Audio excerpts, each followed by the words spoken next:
नमस्कार दोस्तों, मेरा नाम प्रभाष बोस और आज हम स्टडी करेंगे क्लास 10 साइंस का लाइव प्रोसेस चैप्टर का दूसरा टॉपिक रेस्पिरेशन। ठीक है।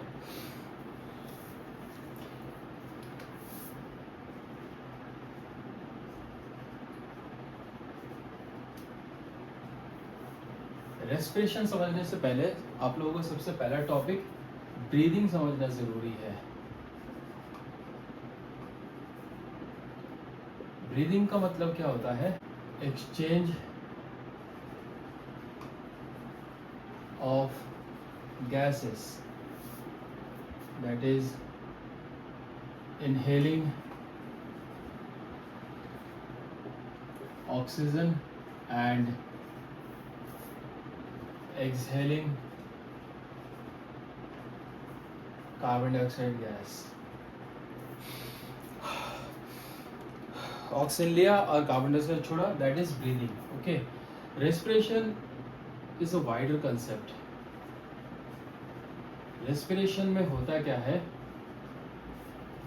Food, that is you can say glucose, oxygen के प्रेजेंस में ब्रेक डाउन हो जाता है to release carbon dioxide, water और energy in the form of ATP. So आप अगर सिर्फ इन दो चीज़ों को देखते हो, ऑक्सीजन लिया और कार्बन डाइऑक्साइड छोड़ा, तो ब्रीदिंग। अब ये होल प्रोसेस को अगर देखते हो जो माइटोकॉन्ड्रिया में होता है या प्लांट्स में भी होता है, इस होल प्रोसेस को बोलते हैं रेस्पिरेशन। अब रेस्पिरेशन को दो पार्ट में डिवाइड किया गया है, aerobic respiration and anaerobic respiration. Types of respiration.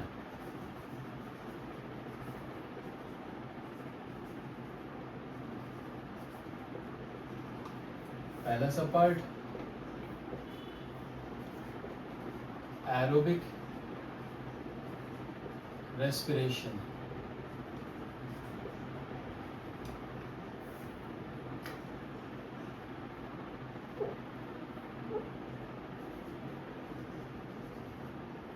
Arrow means air, तो respiration which takes place in the presence of air is called as aerobic respiration।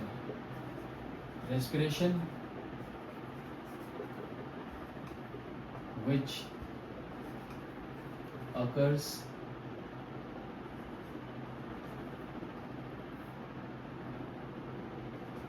in the presence of oxygen। ठीक है, aerobic respiration बोलते हैं। इसमें होता क्या है? Food, that is glucose, C6H12O6 break down होता है सिंपलर सब्सटेंसेस में, कॉल्ड एज पायरुवेट या पायरुविक एसिड भी बोलते हैं। फिर वो प्रेजेंस ऑफ ऑक्सीजन में इन माइटोकॉन्ड्रिया जो हमारे सेल के अंदर होते हैं,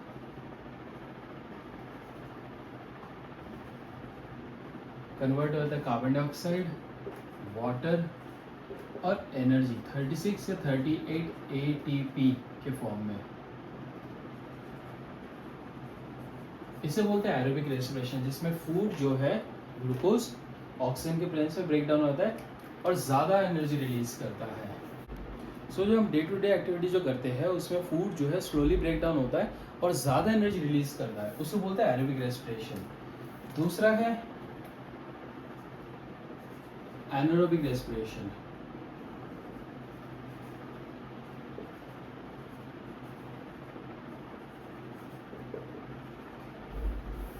एनारोबिक रेस्पिरेशन जो एब्सेंस ऑफ एयर या लैक ऑफ ऑक्सीजन में होता है। Respiration which occurs in the absence, lack of oxygen। पहला एग्जांपल है ग्लूकोज, दैट इज C6H12O6। पहले वो ब्रेक डाउन होता है पायरुवेट में, पायरुविक एसिड, फिर वो एब्सेंस ऑफ ऑक्सीजन में यीस्ट की प्रेजेंस में दो तरह के यीस्ट होते हैं, जाइमस और इन्वर्टिस। मोस्टली ये ब्रेक डाउन करते हैं, कन्वर्ट कर कार्बन डाइऑक्साइड, इथेनॉल C2H5OH और small amount of energy 2 ATP release करता है। ये जितने भी फर्मेंटेशन प्रोसेस जो है, ग्लूकोज सड़ा के जो अल्कोहल बनाते हैं, ये एनारोबिक रेस्पिरेशन में आता है। दूसरा एग्जांपल एनारोबिक रेस्पिरेशन का C6H12O6 दैट इज ग्लूकोज, वो भी सिमिलरली पायरुवेट या पायरुविक एसिड में पहले कन्वर्ट हो जाता है स्मॉलर पीसेस में।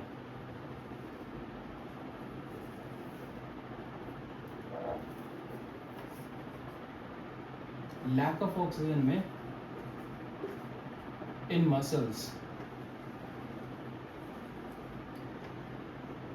कन्वर्ट हो जाता है लैक्टिक एसिड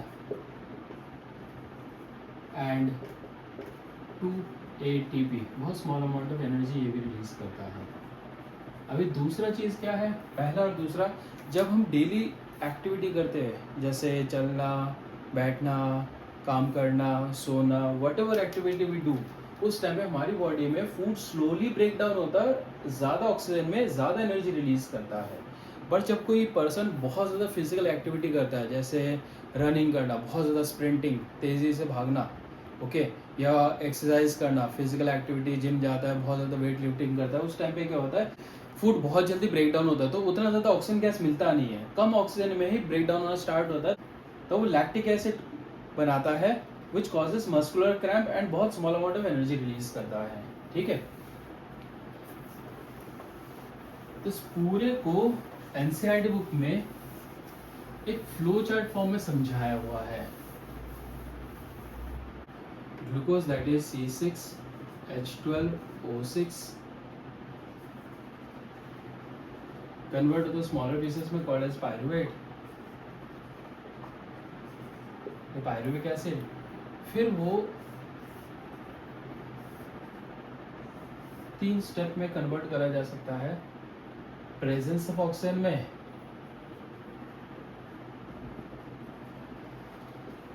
कन्वर्ट हो जाएगा carbon dioxide, water and large amount of energy that is 36 ATP, but absence of oxygen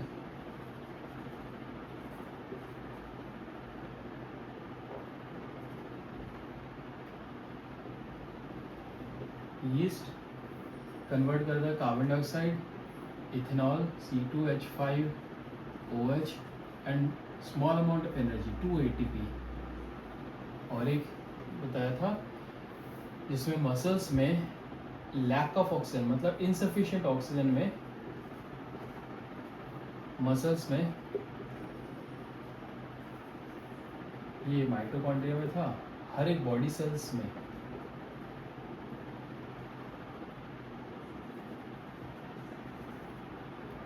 और ये मसल सेल्स में कन्वर्ट होता है lactic acid and small amount of energy that is 2 ATP release करता है। सो तीनों में ही फर्स्ट 2 स्टेप्स कॉमन है, इसके बाद जाके 3 अलग अलग स्टेप्स में डिवाइड कर सकते हैं। ठीक है,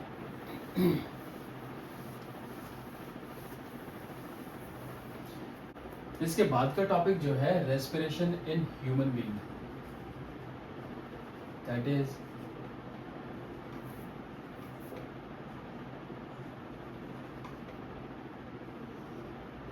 ह्यूमन रेस्पिरेटरी सिस्टम।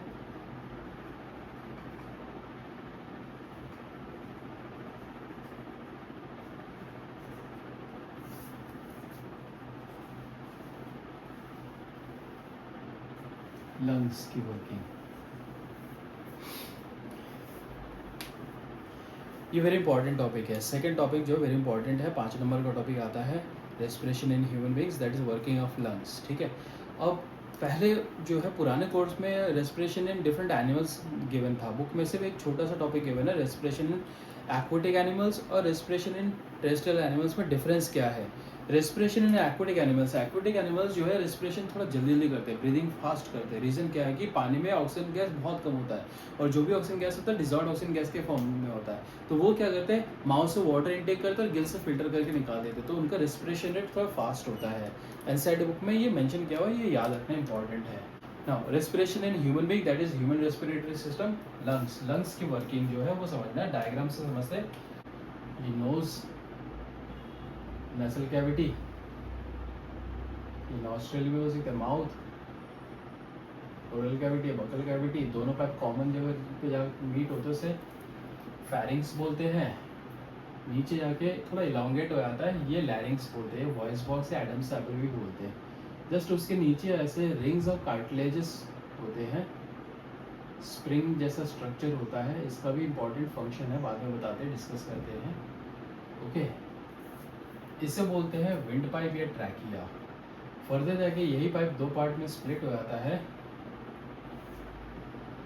मतलब पार्ट में, जिसे ब्रोंकाई बोलते हैं। ठीक है,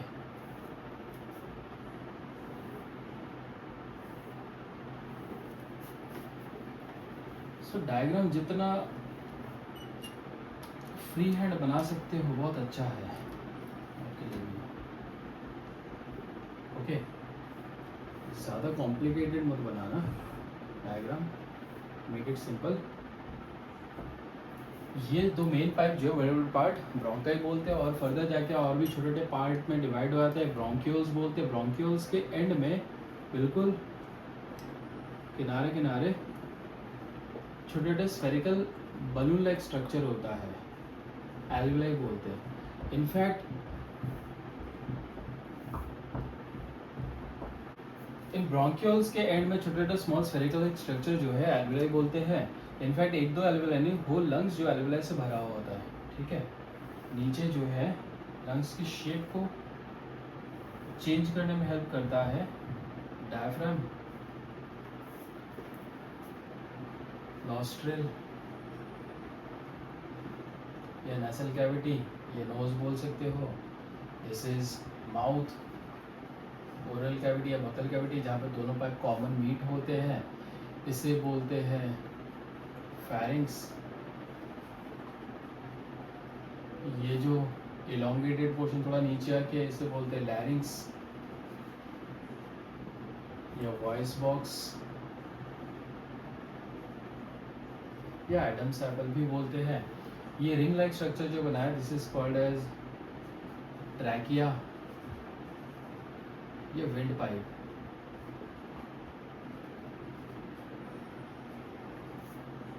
ये फर्दर जाके दो मेन पार्ट में डिवाइड हो जाते हैं, दोनों अलग अलग लंग्स में चले जाते हैं, उसे बोलते हैं ब्रोंकाई। और फर्दर छोटे छोटे सब पार्ट्स में डिवाइड होते हैं, छोटे छोटे पाइप में डिवाइड होते हैं, ब्रोंक्यूल्स बोलते हैं।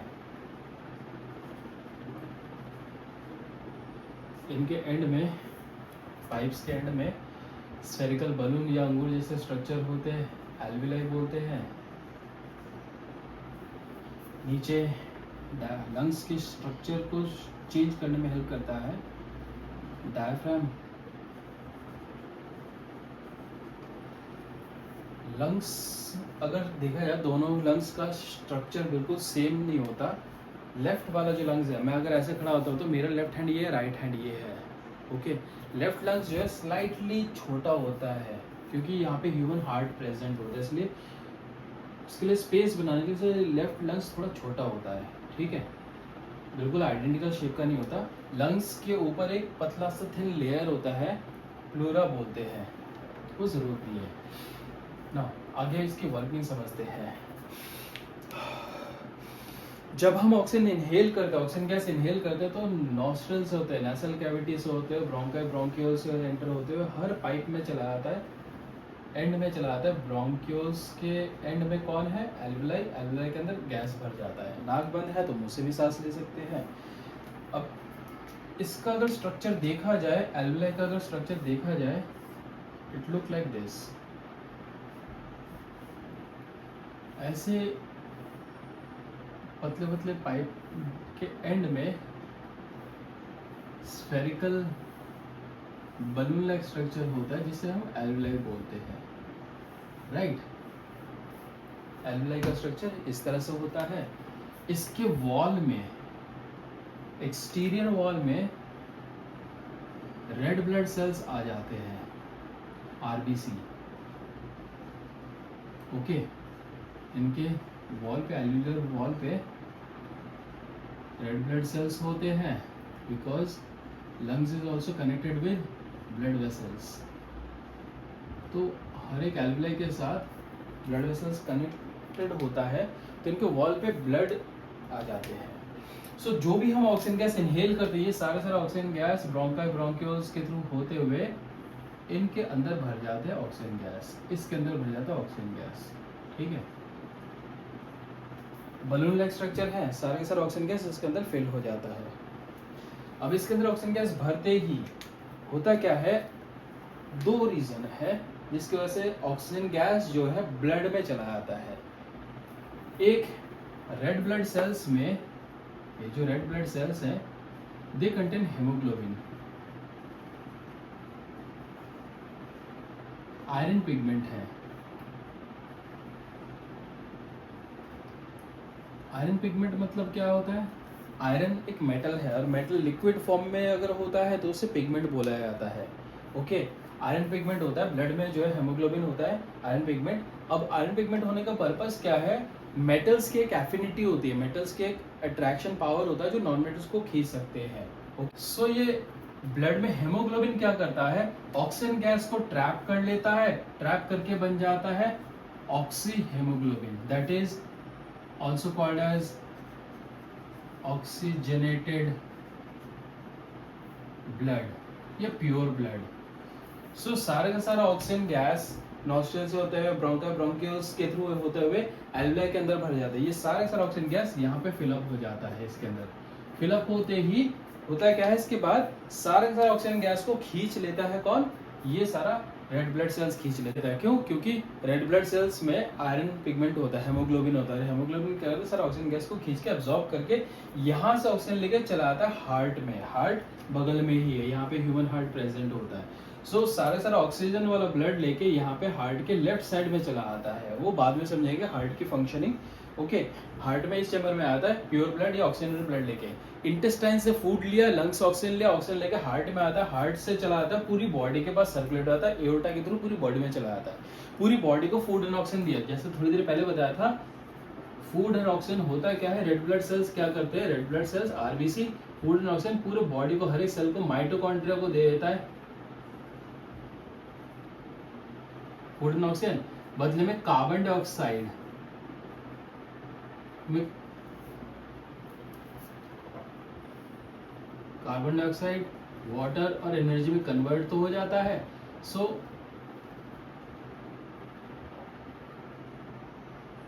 एनर्जी में कन्वर्ट तो हो जाता है। सो ब्लड क्या करता है, फूड एंड ऑक्सीजन दिया, बदले में कार्बन डाइऑक्साइड एब्जॉर्ब कर लेता है। इनफैक्ट ब्लड में हेमोग्लोबिन कार्बन डाइऑक्साइड को एब्जॉर्ब नहीं करता, ब्लड में एक और सब्सटेंस होता है प्लाज्मा, प्लाज्मा CO2 को एब्जॉर्ब करता है। एनसीईआरटी बुक में इस जगह पर लिखा भी हुआ है CO2 gas is more soluble in water than oxygen gas. तो ये जो ब्लड में जो प्लाज्मा है is nothing but water. So blood में प्लाज्मा CO2 गैस को एब्जॉर्ब करता है। तो ब्लड क्या करता है, पूरी बॉडी को फूड एंड ऑक्सीजन दिया, बदले में कार्बन डाइऑक्साइड लेके हार्ट में आता है, हार्ट में ये राइट चेम्बर में आता है through vena cava, okay, superior inferior vena cava के थ्रू हार्ट में आता है अपर चेम्बर में, यहाँ से कंप्रेस होके चला आता है दोनों लंग्स के पास, पल्मोनरी आर्टरीज के थ्रू दोनों लंग्स के पास चला आता है। लंग्स में कार्बन डाइऑक्साइड लेके आता है, CO2 लेके आता है, अब पूरे लंग्स के अंदर CO2 गैस भर जाता है। जिस तरह से ऑक्सीजन गैस अंदर आता है, सेम वे से कार्बन डाइऑक्साइड गैस अब फिल अप हो जाता है, इसके अंदर CO2 गैस भर जाता है, ठीक है। अब पूरे एल्वेलाई के अंदर CO2 गैस भर जाता है, भरते ही क्या होता है, डायफ्राम कंप्रेस हो जाता है, कंप्रेस होकर ऊपर की ओर आता है, कार्बन डाइऑक्साइड गैस को बाहर निकाल देता है, ओके। सो ऑक्सीजन गैस जब एंटर होता है, हम जब ऑक्सीजन इनहेल करते हैं, ऑक्सीजन गैस इसके अंदर एंटर होता है, तो ब्लड में हेमोग्लोबिन क्या करता है, सारे के सारे ऑक्सीजन गैस को एब्जॉर्ब कर लेता है। एक रीजन तो ये है, दूसरा रीजन ये भी बोल सकते हैं, क्लास 9th में डिफ्यूजन टॉपिक पढ़ा होगा, अंदर जो एल्वेलाई के अंदर हाई एयर कंसेंट्रेशन है, ओके, हाई डिफ्यूजन है, और ब्लड में लोअर कंसेंट्रेशन है, तो हायर टू लोअर कंसेंट्रेशन की वजह से डिफ्यूजन हो जाता है। अब पूरे बॉडी में फूड ऑक्सीजन लेके चला आता है, बदले में कार्बन डाइऑक्साइड लेके लंग्स में वापस जब आता है कार्बन डाइऑक्साइड, वैसे लंग्स के अंदर एल्वेलाई के अंदर लोअर कंसेंट्रेशन और ब्लड के अंदर higher concentration of carbon dioxide gas है। अब carbon dioxide gas same way में डिफ्यूजन के थ्रू इसके अंदर एंटर होता है, एंटर होते पूरे लंग्स में कार्बन डाइऑक्साइड गैस भर जाता है, डायफ्राम ऊपर की ओर कंप्रेस होता है, कार्बन डाइऑक्साइड गैस को बाहर निकाल देता है। This is the mechanism of lungs, inhalation exhalation जो बोलते हैं। ठीक है, अभी सिर्फ थोड़ा सा ये पार्ट समझाया है, आगे मेन टॉपिक जो है और भी है।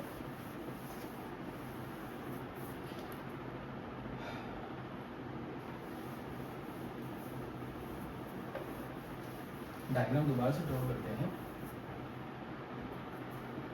बट थोड़ा शॉर्ट में।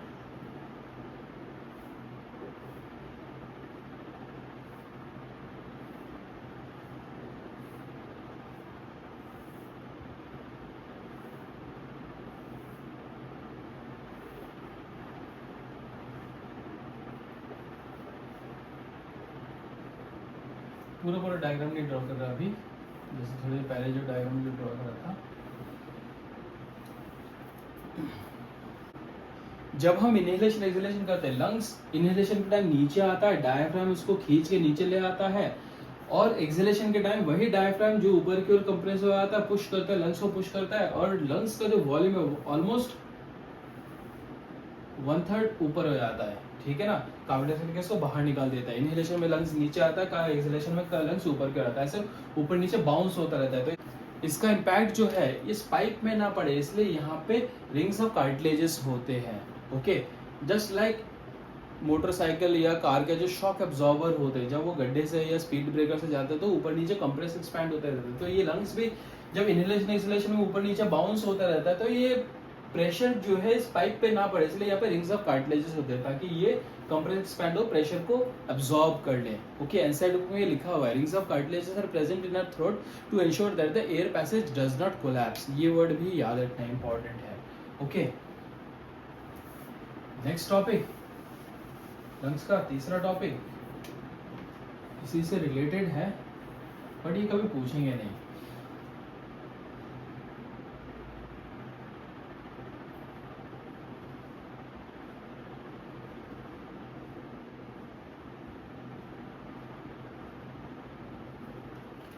तो यहाँ पे ये जो पाइप है, this is wind pipe, just यहाँ से ही ट्रैकिया के यहाँ से ही एक और पाइप यहाँ से स्प्लिट हो जाता है, जिसे हम इसोफेगस या फूड पाइप भी बोलते हैं, जो स्टमक की तरफ जाता है, जो पिछले क्लास में समझाया था ह्यूमन डाइजेस्टिव सिस्टम के बारे में। तो यहाँ से विंड पाइप और फूड पाइप दोनों यहाँ से स्प्लिट हो जाता है। ये लैरिंक्स के यहाँ से दो अलग अलग पाइप स्प्लिट हो जाता है। तो जब हम सांस लेते हैं, ऑक्सीजन गैस और कार्बन डाइऑक्साइड गैस इस विंड पाइप से ट्रांसफर होता है। ठीक है, थोड़ा कंफ्यूजन हो रहा होगा। ये ट्रैकिया, इसे विंड पाइप बोलते हैं, और ये जो ब्लू कलर के से जो मार्क किया हुआ है, ये इसोफेगस, जिसे फूड पाइप बोलते हैं। ठीक है, सो जब हम सांस लेते हैं, गैस एक्सचेंज जो होता है इसके थ्रू होता है, इस पाइप के थ्रू गैस एक्सचेंज होता है, ऑक्सीजन जाता है और कार्बन डाइऑक्साइड बाहर निकलता है। जब हम खाना खाते टाइम फूड जो है यहाँ से फूड पाइप के टुवर्ड्स जाता है नीचे की तरफ। अब ऐसा तो थोड़ी ना होता है कि जब खाना खाते टाइम फूड जो है फूड पाइप में जाके लंग्स की तरफ जा सकता है, नहीं जाता। रीजन क्या है, हमारे जो दो पाइप जो है, ये जो फूड पाइप और विंड पाइप, दोनों ऐसे ऑलमोस्ट उल्टा वी शेप का स्ट्रक्चर जैसा बना हुआ है। ऊपर से ऐसे एक तरफ फूड पाइप जा रहा है, एक तरफ विंड पाइप जा रहा है, बट विंड पाइप के ऊपर एक ढक्कन जैसा होता है जिसे एपिग्लॉटिस बोलते हैं। फूड पाइप और विंड पाइप जो ऐसा ऑलमोस्ट उल्टा वी जैसा स्ट्रक्चर में होता है। अब दोनों पाइप यहाँ से अलग अलग हो जाते हैं, ये लैरिंग्स से अलग अलग हो जाते हैं। तो खाना खाते टाइम खाना जो फूड पाइप पे जाता है most of the time, lungs के टुवर्ड नहीं जाता। रीजन क्या है कि जो लंग्स वाले पाइप के ऊपर एक ढक्कन जैसा होता है जिसे एपिग्लॉटिस बोलते हैं, ये विंड पाइप को कवर करके रखता है। जब हम खाना खाते टाइम फूड जो है, जब ऊपर से फूड जब आता है इस पे टकराता है, एपिग्लॉटिस पे टकरा के स्लाइड होके इस तरफ चला जाता है। तो इसलिए खाना खाते टाइम जो है ये ढक्कन जैसा जो स्ट्रक्चर नीचे की तरफ रहता है, इस पे गिरते ही स्लाइड होके नीचे चला जाता है, ठीक है। पर बोला जाता है खाना खाते टाइम बात नहीं करना चाहिए। रीजन क्या है कि खाना खाते टाइम जब हम बात करेंगे तो यही एपिग्लॉटिस ऊपर की तरफ हो जाएगा, ओके, और फूड जो है फूड पाइप में आएगा, लंग्स की तरफ भी जा सकता है। ऐसा ना हो इसलिए जो है लंग्स का मैकेनिज्म है अपने आप रैपिडली अंदर से विंड जनरेट करता है और खांसी की वजह से जो है फूड बाहर निकल जाता है। ये लंग्स का अपना एक मैकेनिज्म है। इनकेस अगर नहीं निकलता तो चोकिंग से डेथ भी हो सकता है पर्सन का, ओके। तो इसलिए क्या करते लोग पीठ पे थपथपाते हैं, इसकी वजह से फूड बाहर निकल जाता है, राइट। तो ये है respiration in human being, that is working of lungs. कोई भी टॉपिक में अगर डाउट है इससे रिलेटेड तो आप लोग मुझे पूछ सकते हैं, कमेंट बॉक्स में कमेंट कर देना, मैं ज़रूर आंसर करूँगा। तब तक आप लोग स्टडी करते रहे, पढ़ते रहे, और वीडियो अच्छा लगा तो अपने दोस्तों को भी शेयर करना है, ठीक है। Thank you.